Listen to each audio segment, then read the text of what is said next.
जय दोस्तों, E2G के जंक्शन में एक बार फिर से स्वागत है। दोस्तों, आज जो टॉपिक है ये बहुत ही महत्वपूर्ण है। ये सदाबहार टॉपिक है और इससे किसी भी परीक्षा में हो बराबर प्रश्न देखे जाते हैं। तो आप मेरे साथ बने रहें, कुछ ही मिनटों में ये टॉपिक आपका क्लियर होने वाला है। एक भी प्रश्न छूटने की संभावना नहीं रहेगी। तो आप जानना चाहेंगे कि ये टॉपिक कौन सा है? तो ये टॉपिक है राज्य के नीति निर्देशक तत्व, DPSP, directive principle of state policy. राज्य के नीति निर्देशक तत्व के बारे में पढ़ने से पहले हम लोग समझने का प्रयास करेंगे कि राज्य के नीति निर्देशक तत्व आखिर है क्या। राज्य के नीति निर्देशक तत्व, जैसा कि इसके शब्द से ही पता चल रहा है कि एक निर्देश है किसके लिए? राज्य के लिए। और तो उसके बारे में राज्य के लिए निर्देश इसलिए है कि जो हमारे सरकार हैं, केंद्र सरकार हो, राज्य सरकार हो, ये जो योजनाएं बनाएंगी, जो जनता के लिए योजनाओं का क्रियान्वयन करेंगे, जो भी अपनी प्लानिंग करेंगे, उसमें जनता का वेलफेयर होना चाहिए, उसमें जनता की भलाई के लिए वो बनाए। इसलिए हमारा संविधान अनुच्छेद 36 से 51 और भाग 4 के तहत सरकार को निर्देश देती है कि वो जो भी योजनाएं बनाए वो जनता के हित में हो, जनता के कल्याण के लिए हो, सभी वर्गों को ध्यान में रख करके बनाए। तो ये इस तरह का सरकार को निर्देश देती है। तो राज्य के नीति निर्देशक तत्व के बारे में हम लोग एक इंट्रोडक्शन पहले पढ़ रहे हैं, समझ रहे हैं और भी हम लोग समझेंगे कि राज्य के नीति निर्देशक तत्व को आखिर लाने का क्या उद्देश्य है, आखिर संविधान में क्यों जगह दिया गया है, इसके बारे में, इसके उद्देश्य पर चर्चा करेंगे। फिर राज्य के नीति निर्देशक तत्व में जितने भी अनुच्छेद है, जितनी भी बातें कही गई है, उसको कैटेगराइज करेंगे, उसका वर्गीकरण करेंगे कि कौन से राजनीतिक लोकतंत्र की स्थापना की बात करता है, तो कौन सा सामाजिक लोकतंत्र की स्थापना की बात करता है, कौन कौन से अनुच्छेद आर्थिक लोकतंत्र की स्थापना की बात करता है, तो कौन पर्यावरण के ध्यान में रख करके बनाया गया है, और अंतर्राष्ट्रीय शांति के लिए कौन सा अनुच्छेद की व्यवस्था हमारे राज्य के नीति निर्देशक तत्व में किया गया है। फिर हम लोग आगे DPSP के बारे में, जो directive principle of state policy है, इसके बारे में जो विद्वान हैं उनका क्या मत रहा है, किस किस ने डायरेक्टिव प्रिंसिपल DPSP के लिए कौन कौन से शब्दों, कौन कौन से वाक्यों का प्रयोग किया है, उनका क्या मानना है, उसके बारे में पढ़ेंगे। तो सबसे पहले हम लोग इसका इंट्रोडक्शन, अभी हम लोगों ने पढ़ा है कि ये जो सरकार है उसके लिए एक निर्देश है कि वो जनता के लिए जो भी योजनाएं बनाए वो जनता के हित में हो, जनता के वेलफेयर के लिए हो।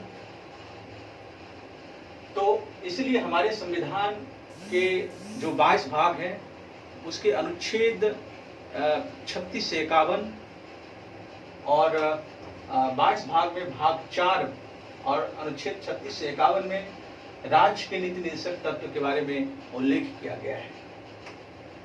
राज्य के नीति निर्देशक तत्व राज्य को एक निर्देश देता है कि वो जनता के हित में सकारात्मक काम करे। फिर इसका उद्देश्य की बात करें तो नीति निर्देशक तत्व का उद्देश्य एक लोक कल्याणकारी राज्य की स्थापना करना है, एक वेलफेयर स्टेट की स्थापना करना है जिसमें सबका हित समाहित हो। राज्य के नीति निर्देशक तत्व का दूसरा उद्देश्य है कि ये समग्र लोकतंत्र की स्थापना ऐसे हो सके।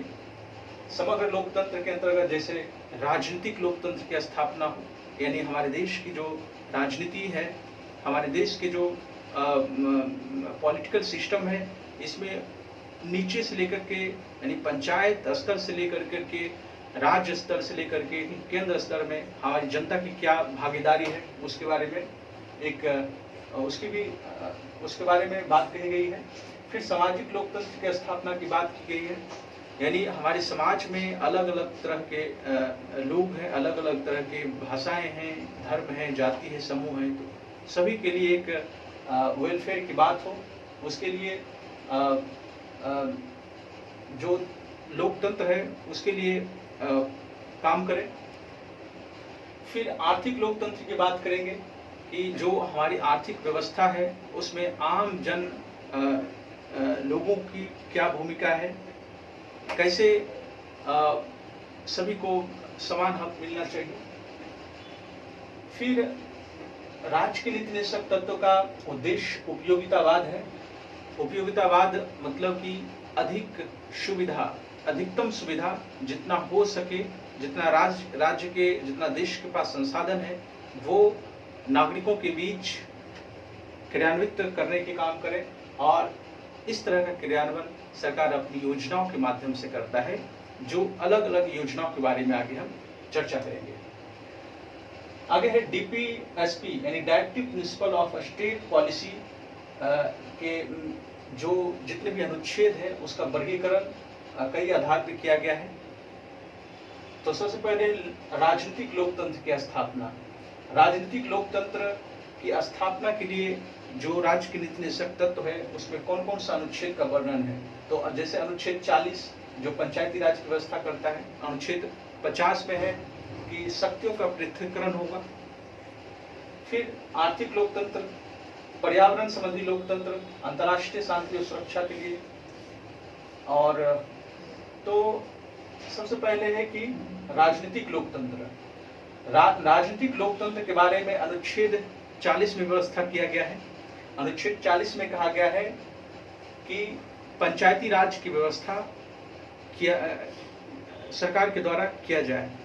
तो हमारे देश में पंचायती राज की व्यवस्था 1959 से ही लागू है, और बिहार में भी पंचायती राज के माध्यम से लोगों की भागीदारी सुनिश्चित होती है और लोग उसमें चढ़ बढ़ के हिस्सा लेते हैं और अपने मत का प्रयोग कर अपने जो प्रतिनिधि का चुनाव करते हैं। और इसके लिए बिहार सरकार पंचायती राज अधिनियम 2006 भी लागू किया गया है अनुच्छेद 40 के तहत ही। और इस पंचायती राज अधिनियम जो बिहार 2006 में लाया है, इसका उद्देश्य भी लोकतांत्रिक व्यवस्था की स्थापना करना है। जैसे महिलाओं के लिए आरक्षण की व्यवस्था किया गया है पंचायती राज में, SC ST OBC के लिए अलग अलग व्यवस्था किया गया है। फिर अनुच्छेद 50 में जो कि राजनीतिक लोकतंत्र की बात करता है, अनुच्छेद 50 में शक्तियों का पृथक्करण की बात कहा गया है। यानी हमारे देश में जो शक्ति है, कार्यपालिका, विधायिका, न्यायपालिका, इनकी शक्ति पृथक पृथक होना चाहिए। मतलब इनका दायरा फिक्स है, इनका दायरा हमारे संविधान में वर्णित है, ये अपने दायरे में रह करके काम करे। यानी ये अपने शक्तियों का, सभी की शक्तियों का अलग अलग पृथक्करण है। फिर है सामाजिक लोकतंत्र के बारे में जो अनुच्छेद है। पहला है अनुच्छेद 38। अनुच्छेद 38 राज्य लोक कल्याणकारी व्यवस्था करे, इसके लिए योजनाएं बनाए, इसके लिए अनुच्छेद 38 में व्यवस्था किया गया है। अनुच्छेद 38 कहता है कि राज्य लोक कल्याणकारी योजनाएं बनाए। फिर अनुच्छेद 44 कहता है कि समान नागरिक संहिता लागू होना चाहिए। यानी हमारे देश में जितने भी स्टेट है, जितने भी केंद्र शासित प्रदेश हैं, सभी के लिए समान तरह की संहिता होनी चाहिए। अगर IPC है तो पूरा इंडिया में IPC लागू हो, CRPC लागू हो,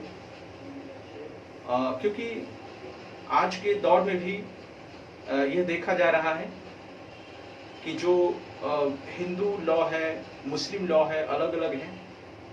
तो इसके लिए होना चाहिए कि सभी के लिए एक नियम कानून होना चाहिए। जैसे गोवा में समान नागरिक संहिता लागू है, उसी तरह से पूरे देश में लागू होना चाहिए। तो फिलहाल अभी लागू नहीं हो पाया है, लेकिन आगे सरकार की आगे जरूर ये लागू हो सकता है। फिर अनुच्छेद 45। अनुच्छेद 45 में कहा गया है कि 6 वर्ष से कम आयु के बच्चों की जो देखभाल है, उसकी जो शिक्षा है, उसका जो गार्जियन है उसके द्वारा किया जाएगा। अनुच्छेद 45 में ऐसा व्यवस्था किया गया है। और अनुच्छेद 45 में जो 6 वर्ष से कम आयु के बच्चे हैं, ये जो उससे अधिक उम्र के भी बच्चे हैं, उसके लिए उसका जो देखभाल है, उसकी शिक्षा की व्यवस्था उसका एक अधिकार की तरह होगा।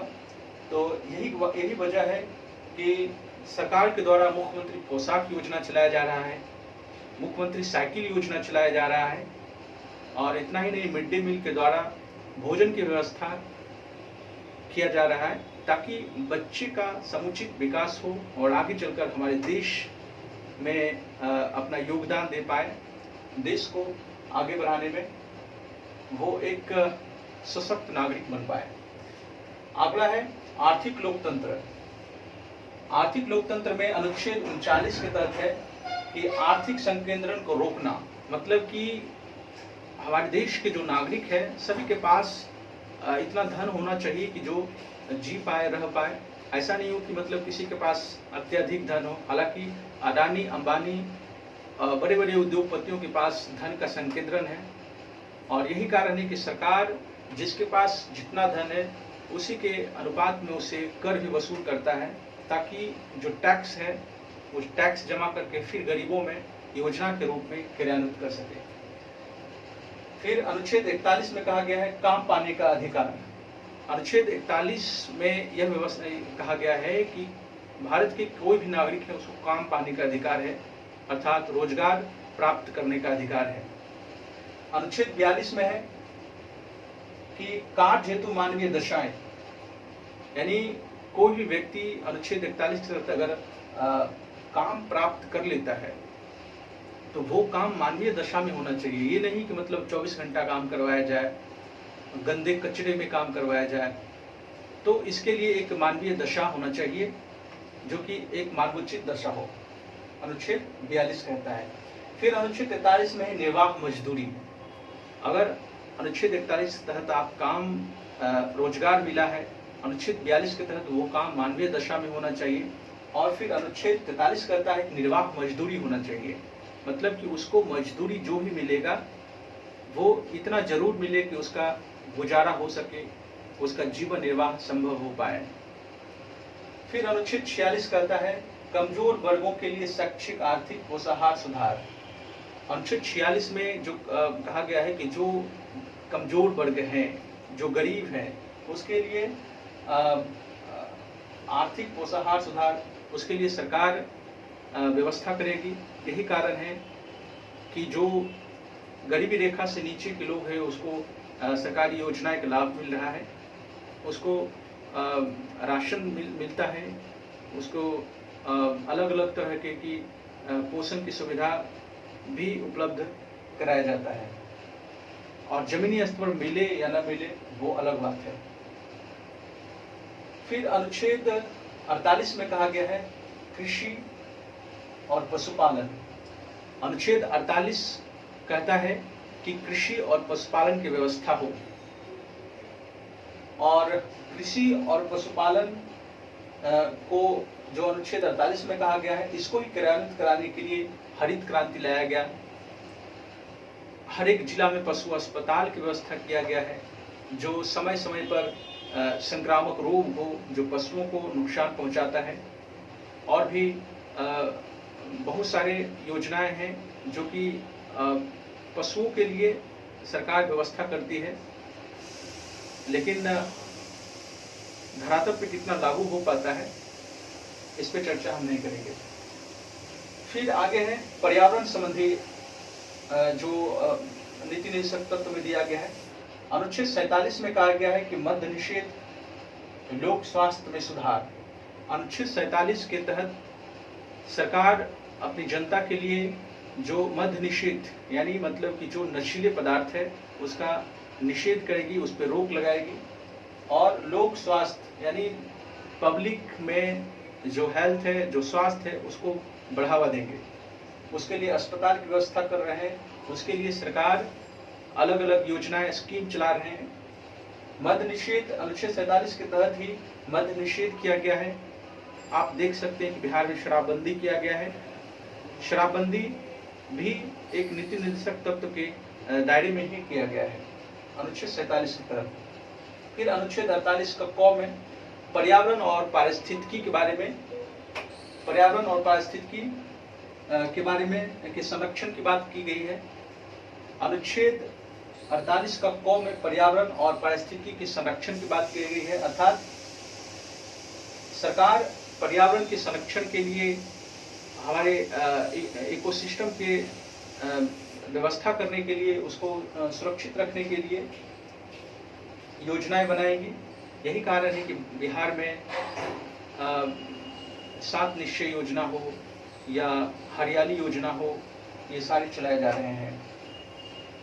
और पर्यावरण की सुरक्षा के लिहाज से ही जैविक कॉरिडोर बनाया जा रहा है, जो बिहार के गंगा नदी के 5 किलोमीटर के दायरे में जैविक खेती जिसके तहत करवाया जाएगा। फिर अंतर्राष्ट्रीय शांति और सुरक्षा की बात कहा गया है, तो अंतर्राष्ट्रीय शांति और सुरक्षा अनुच्छेद 51 में है। अनुच्छेद 51 में के तहत ही भारत वसुधैव कुटुंबकम की बात करता है, मतलब पूरा विश्व के लोग हमारे प्रियजन हैं, इसकी बात करता है। विश्व की शांति की बात करता है अनुच्छेद 51 के तहत। तो इस प्रकार से हम लोग नीति निर्देशक तत्व के बारे में जितने भी अनुच्छेद हैं उसके बारे में चर्चा करने का प्रयास किया है। अब आगे हम लोग पढ़ेंगे कि राज्य के नीति निर्देशक तत्व के बारे में जो विद्वान है, जो दार्शनिक है, वो क्या कहा है उसके बारे में पढ़ेंगे।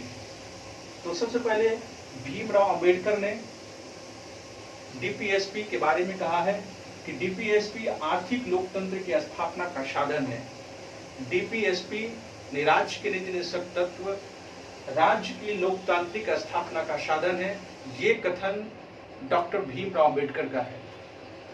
आगे है के.एम. पन्नीकर ने भी डीपीएसपी के बारे में कहा है कि डीपीएसपी आर्थिक क्षेत्र में समाजवाद लाने में सहायक है, मतलब कि राज्य के नीति निर्देशक तत्व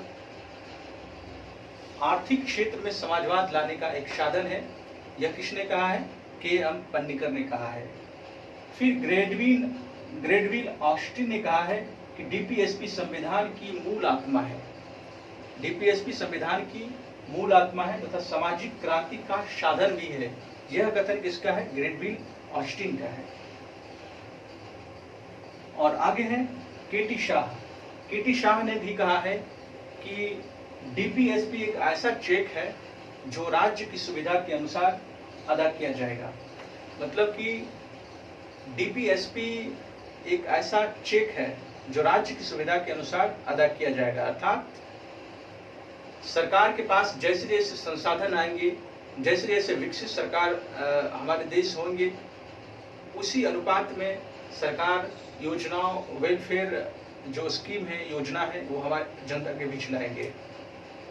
जैसे जैसे सरकार सशक्त होंगे वैसे वैसे सरकार जनता के लिए वो अपने योजनाओं में जनता के हित के लिए और ज़्यादा योजनाएं बना पाएंगे। तो इस प्रकार से नीति निर्देशक तत्व के बारे में हम लोग एक विस्तृत चर्चा किया है। और परीक्षा के लिहाज से एक बार फिर से हम लोग रिवीजन तेजी में करना चाहेंगे। तो सबसे पहले हम लोगों ने पढ़ा है कि हमारे संविधान के भाग 4 और अनुच्छेद 36 से 51 में नीति निर्देशक सिद्धांत के बारे में चर्चा किया गया है। फिर अनुच्छेद 40 में पंचायती राज के गठन का बात किया गया है। अनुच्छेद 50 में शक्तियों के पृथककरण की बात कही गई है। अनुच्छेद 38 में राज्य लोक कल्याणकारी व्यवस्था करेगा। तो अनुच्छेद 44 में समान नागरिक संहिता की बात कही गई है। अनुच्छेद 45 में 6 वर्ष से कम या अधिक आयु के बच्चों की देखभाल और शिक्षा के लिए व्यवस्था करेगा। अनुच्छेद 39 में आर्थिक संकेतरण को रोकना है। अनुच्छेद 41 में कहा गया है कि काम पाने का अधिकार, अगर काम पा लिया है तो अनुच्छेद 42 में कहा गया है तो कार्य हेतु मानवीय दशा होनी चाहिए। अनुच्छेद 43 में कहा गया है कि अगर काम करवा रहे हैं तो उसके लिए निर्वाह मजदूरी होना चाहिए। अनुच्छेद 43 का अनुच्छेद 46 में कहा गया कि कमजोर वर्गों के शैक्षिक और आर्थिक पोषाहार में सुधार होना चाहिए। उसके लिए सरकार उसके पोषण स्तर को बनाए रखने के लिए सरकार बहुत सारी योजनाएं चलाए, अनुच्छेद 46 करती है। अनुच्छेद 48 के तहत कृषि और पशुपालन की व्यवस्था किया गया है। अनुच्छेद 47 के तहत मद्य निषेध और लोक स्वास्थ्य में सुधार की बात कही गई है, जिसके तहत ही शराबबंदी लाया गया है। अनुच्छेद 48 के क में पर्यावरण और पारिस्थितिकी के सुधार के लिए बात कही गई है। यही कारण है कि बिहार में जैविक कॉरिडोर और 7 निश्चय हरियाली योजना आदि लाया गया है, ताकि पर्यावरण की सुरक्षा हो सके, पर्यावरण शुद्ध रहे। अंतर्राष्ट्रीय शांति और सुरक्षा के लिए बहाल करने का अनुच्छेद 51 की बात की गई है। अनुच्छेद 51 के तहत ही भारत वसुधैव कुटुंबकम की बात करता है, भारत अंतर्राष्ट्रीय शांति की बात करता है। और फिर आगे है डीपीएसपी के बारे में, जो भीमराव अम्बेडकर ने कहा है कि डीपीएसपी आर्थिक लोकतंत्र की स्थापना का साधन है। तो के.एम. पनिकर ने कहा है कि आर्थिक क्षेत्र में समाजवाद लाने के लिए डीपीएसपी सहायक है। ग्रेडविल ऑस्टिन का कथन है कि डीपीएसपी संविधान की मूल आत्मा है तथा सामाजिक क्रांति का भी साधन है। और के.टी. शाह ने कहा है डीपीएसपी एक ऐसा चेक है जो राज्य की सुविधा के अनुसार अदा किया जाएगा। यह ध्यान देने योग्य बात है कि अधिकांश विद्वानों ने संविधान की आत्मा प्रस्तावना को कहा है, लेकिन पहला विद्वान ग्रेडविल ऑस्टिन है जिसने डीपीएसपी को ही संविधान का आत्मा कहा है। और बी.आर. अम्बेडकर ने अनुच्छेद 32 यानी संवैधानिक उपचारों के अधिकार को संविधान का आत्मा कहा है। तो इस तरह से हम लोग एक बहुत कम समय में राज्य के नीति निषेध तत्वों को समझने का प्रयास किया है। तो उम्मीद है वीडियो अच्छा लगा होगा, और आगे बिहार में शराबबंदी पर एक विशेष चर्चा की वीडियो लेके आएंगे। तो तब तक के लिए इजाजत दीजिए, धन्यवाद।